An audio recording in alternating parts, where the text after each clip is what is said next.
Magandang hapon po sa inyo lahat.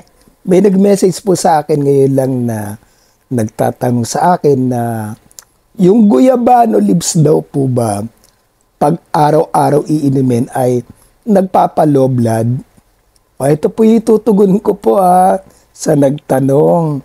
Hindi po nagpapa-low blood po ang dahon ng guyabano. In fact, ito nga po ay nagpapalakas pa ng pula ng dugo kasi po ang pag-aaral po sa guyabano, especially yung dahon, is 10,000 times stronger than chemotherapy. Yan po ginagamit ko po.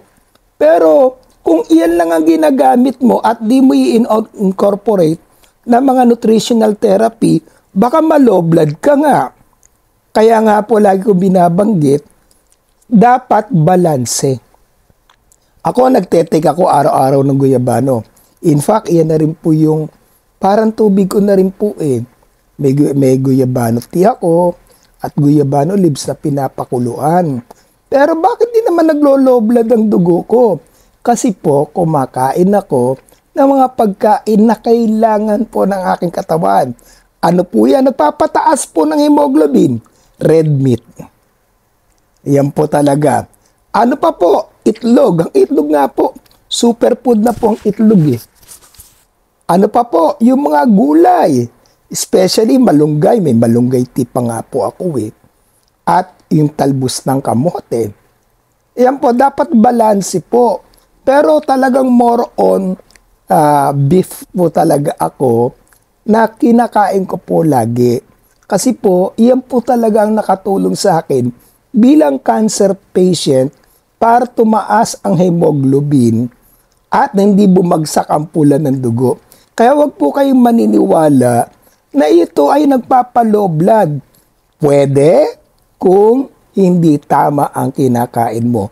Bakit nakasaad nga sa Ezekiel 47:12? Ayan po, mababasa ninyo.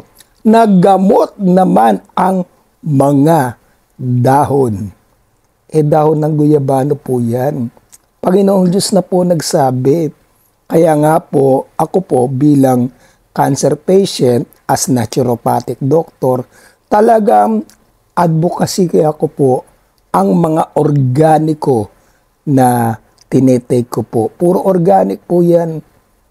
Yes. Bakit? Lalo yung beef, grass-fed po yan. Opo.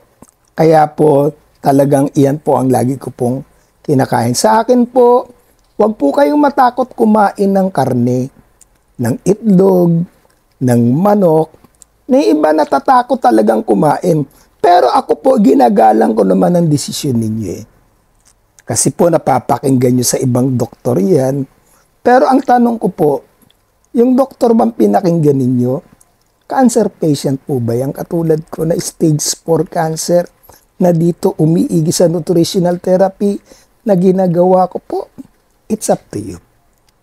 Hindi ko naman kayo pipilitin eh. Sa akin lang, advice ko lang po yan.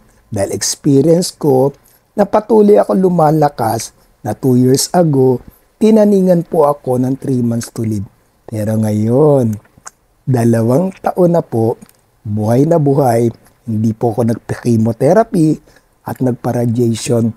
Puro nutritional therapy, fasting therapy, mga organikong produkto na talagang kami po ang pumipitas po niyan.